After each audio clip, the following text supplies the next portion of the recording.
So what did you do when you first started? Like, what was the first idea? The very first video, weirdly enough, I played this stupid game and some hacker like killed my base when I was 11, and so I uploaded it. And my first video got 20,000 views like instantly because it was like all the people that played the game was like, "Oh shit, you can hack in this game." It's a game called Battle Pirates. I guarantee you, no one listening. What is it called? Battle Pirates. No one here has ever heard of it. Battle card? Battle Pirates. It was, Battle Pirates. Yeah, it was a really small game, but I uploaded that and I got 20,000 views. And that was probably the best thing that could have ever happened to me because then I was hooked from day one. Literally, like most people, it takes hundreds of videos before you get like one view. And somehow the very first video I uploaded at 11 got like 20,000 views. And then I was just like, oh, I fell in love and I've been hooked ever since. Wow. So it was kind of almost by accident. Essentially, yeah. It was that. And then because this was way before YouTube was even a thing. Like, Right. you know, no one was really a YouTuber. Hardly anyone made money. When did YouTube first when did it launch? Like 2006 or whatever. Yeah, YouTube was a 6, 7. thing, but like the partner program wasn't really a thing. No one Right. was making money. Right. And it was definitely back before it was cool. Like when I was doing YouTube when I was 14 and 15, like now, you know, it's cool if you want to be a YouTuber in high school or middle Yeah. school. Back then, like no one gave a fuck. You know what I mean? It was like you're just worried they would try to play your videos in class or make fun of you or stuff like that for it. So, but how did it evolve to what it is now? Was it a vision? Was it a slow, sort of a gradual increase in numbers? And Yeah, I mean, it's about as slow as it gets. So like when I was a young teenager, I was getting no views, had no money, had no equipment. And so for the most part, it was just like I was just trying to scrounge money so I could buy equipment because I was using my brother's old laptop. And so like my first couple hundred videos, I didn't have a microphone. Like imagine just like crackly, terrible voice. And so once I got monetized, I saved up for a few months. Like I told you, I bought a microphone. I can just give you a mile high history. And I saved up for like 6 months. I mean, I was just doing video game videos, and they were terrible. But I saved up. I got a real computer. So now I could actually record the video game in high quality. I have a microphone. I'm like 15. And I just kept going and going. I'm trying to figure out like what are some of like the hot spots. Like essentially up until 18, I had been doing YouTube pretty religiously, but I was making no money. Like this is kind of the turning point was when I graduated from high school. And my whole life, I was like, I want to be making enough money by the time I graduated to do this full time. And I wasn't. I was still only making a couple $100 a month. So I graduated high school, and my mom was like, either move out or go to a community college. And I didn't have enough money to move out, but I hated school with a passion. But she forced me to go to community college, and that was the worst thing ever. Like that made me hate life. Like borderline suicidal. I just can't stand like having to just sit there and listen to this dumb stuff and listen to some teacher read out a book. So what I did was I would act like I was going to community college, but I would just work on videos in my car and edit and stuff like that. I had straight zeros. And so now the clock had started because once my mom found out, I was screwed. were you aware of that? Like that you're running a risk? Yeah, exactly. Yeah. And so I would act like I was going to college that whole time, but I wasn't. And I didn't have enough money to move out. And that was kind of when I was just like 15 hours a day, all in. I was like, I'm fucked if this doesn't work. And I had some videos pop off. I couldn't tell you which ones, but I had a month where I made 20 grand because I just had some videos just do really, really well. And then I came home and I was like, I haven't been going to college, and I moved out the next day. My mom almost had a heart attack because she didn't understand YouTube or anything back then, and she was like, man, this guy's gonna work at McDonald's. I wasted all this time. Like I invested 18 years, and this is what I get. Where were you living? What part of the country? North Carolina. That's where I've lived almost my whole life. And so, how does she feel now? Oh, she's great. Is she like she's beyond flabbergasted? happy. Yeah, she loves it. You know, put her in front of her friends. She loves talking about it. She's I great. always knew little Jimmy was gonna be a success. No, she doesn't try to hide it. We would fight all the time. Even in high school, like, you know, I never once studied. I literally wouldn't even take my books home. Like I legit don't think I studied once all of high school at my house. And so we would fight a lot. I didn't have the best grades. And so I would just make videos, and she didn't understand it, especially because back then it was just a whole different world. Like, there wasn't really a thing as a full-time YouTuber and stuff. And so it was a lot of arguments, a lot of drama, but it ended up working out. She's happy. The thing is, it's like nobody saw this coming, right? So you can't blame her. Oh, dude, especially me in like the middle of North Carolina in a small town. I had like horrible acne. I'm you know, especially back then, really awkward. It's like no one, like people would have bet $1 million that I wouldn't be a YouTuber. You know, it makes no sense. But I just like, I have, you know, hyper obsession, and I love this. And, you give it enough time, anyone can solve it. Well, there's a lesson in that for people, really. Like to just, if you do have a hyper obsession to something, there's a lot of people that think that because they're bad at school or because they're not interested in school, that they're destined to be a loser. Yeah. And that's not true. The problem is school is too rigid.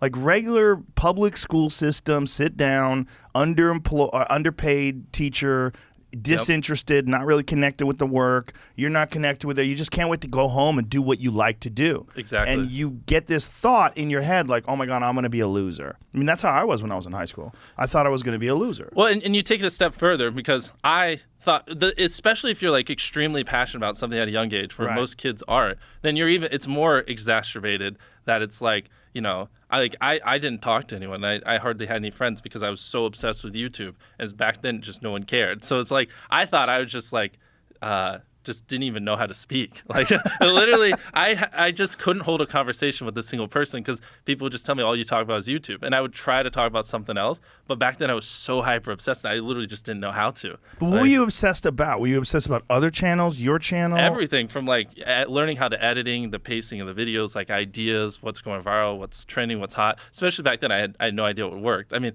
I had to like self-teach myself everything, even frame rate on cameras, coloring of the video, just stuff like that. And how did you learn? Did you learn from YouTube? Yeah, well, so like YouTube videos and tutorials or something?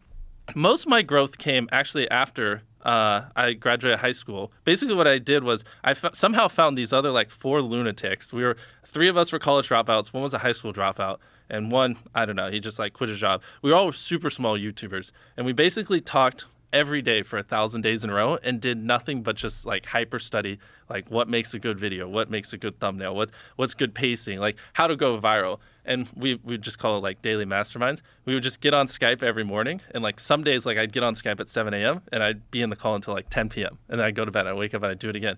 And we'd do things like just take 1,000 thumbnails and see if like there's a correlation to the brightness of the thumbnail to how many views it got, or like like videos that get over 10 million views is like how often do they cut the camera angles, or like things like that. Really? So you micro-analyzed everything. Really? Yeah, just I mean for like we were very religious about it, and so that's where most of my knowledge came from. Is I just surround myself with these lunatics, and just every day, like we didn't do anything. We had no life. But everybody had sort of a similar vision. Yeah, exactly. And so we all had like 10, 20,000 subscribers when we met. And by the time we stopped talking, we all had millions of subscribers. And we all hit 1 million subscribers like within a month. It's crazy because it's like if you envision a world where you're trying to be great at something and it's just like you learning and fucking up and then learning from your mistakes. Also, my mom told me not to curse. Sorry, Mom. If someone could just like edit out the swear words and give it to me. Sorry, Mom. Yeah, so I could give it to my mom to listen to. That would be great. But like, you mess up, you learn from your mistake, you mess up, you learn from your mistake. You in 2 years, might have learned from 20 mistakes. Or if you have like 4 other people who are also messing up, and when they learn from their mistake, they teach you what they learn, stuff like that. Hypothetically, you 2 years down the road have learned like 5 times more of the amount of stuff. So it just like helps you grow exponentially way quicker, if that makes any sense. It does. It does. So but it's interesting that you thought about it that way in sort of a systematic approach. Like exactly. So it's not dumb luck. No, I mean, it was like they say 10,000 hours in math or something. We probably put in like 40, 50,000 hours. I mean, We're talking like every day, all day, like literally nothing. We had no friends outside of the group. That was your life. And I'm actually rereading that book right now, that Malcolm Gladwell book, Outliers, that talks about that 10,000 hours principle. It totally applies to what you did. 100%. I mean, like it sounds like you were just all day, every day, and which makes sense. And what do you have now? 90 million subscribers? Well, we across everything, we're closing in on 200 million subscribers. Jesus! Yeah, because have you seen our dub channels? No. Can you pull that up? Just search Mr. Beast in Espanol. So we actually, which I'm kind of curious why you don't do this. We do our videos in other languages as well. Really? Yeah. And wow. So I can't wait to get to show you this because I actually have a really cool story. Here, just go to the channel so you can translate. Who does this? We do. So you hire someone? Hit videos. Yeah, we have voice actors and everything. Wow. So these are the exact same videos on my main channel, but we pay voice actors to dub over them. We translate the text in the video, everything. Mr. Beast in Espanol. Yeah, that was actually one of the fastest growing channels last year. And it's just our videos dubbed. So smart. Okay, now click on a video so we can kind of hear it. Hoy, mis amigos y yo volveremos a la primaria. Al final de la clase haremos un examen de 10 preguntas y si te equivocas scroll en down más de 2 so we can see the comments. pruebas. It's all in Spanish, like.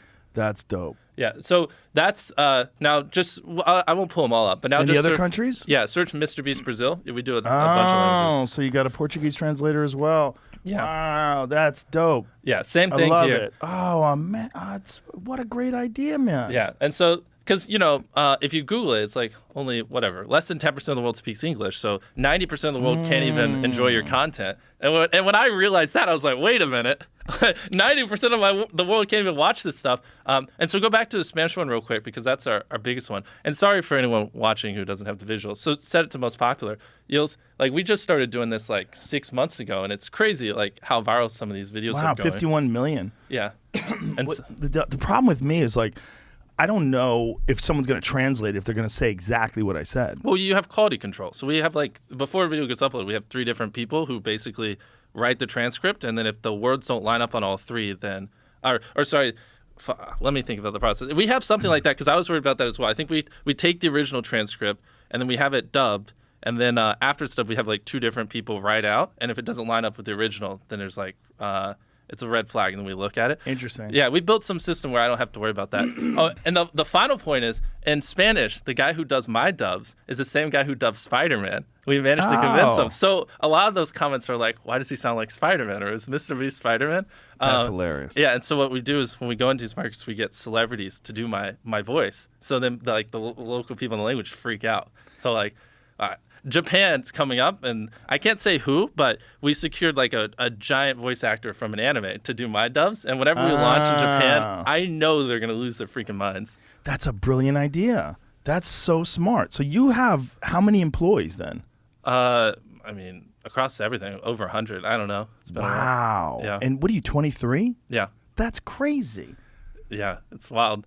I think I just had the blessing of finding what I loved at a young age. So, because to get to this level, it takes, a decade. Most people don't find what they love till their young 20s, so they'd be where I'm at in their 30s. Yeah. I just lucked out and found it when I was really young. It's that, but it's also your vision. The fact, one of the things that I was really impressed by when I started looking into you after my daughter introduced me is that you invest so much money into all the the show. Money I make. I don't. Why do I need money?